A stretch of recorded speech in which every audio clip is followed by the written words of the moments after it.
राज्य बीजेपी युव मोर्चा सभापति अभिलाष पंडा को चांदबाली आक्रमण घटन राज्य पुलिस मुख्यालय घेराव करिसेंती युव मोर्चार शताधिक कर्मकर्ता।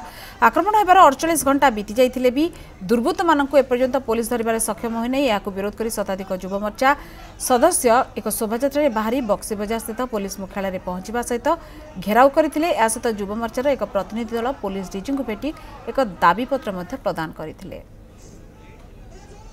कहीं करा जाए जहाँकि युव नेता मान जो आक्रमण होटाकार एक माने आपण हथियार सहित धरी आक्रमण कर भद्रक एपर्यंत अरेस्ट करा जाए तुरंत अरेस्ट करा जाऊ नहले आगामी दिन में रास्ता निया जलिब। निश्चित भाव में 30 तारिख दिन आप देखिथे संघबद्ध भाव जो आक्रमण होता भारतीय जनता युव मोर्चार राज्य सभापति श्री अभिलाष पंडा को सहित जो संघबद्ध भाव आक्रमण करा यह एक निंदनीय घटना बोली भारतीय जनता युव मोर्चार समस्त कार्यकर्ता ओडिशार कोण अनुकोण आज आसी डीजी ऑफिस को देखा करने।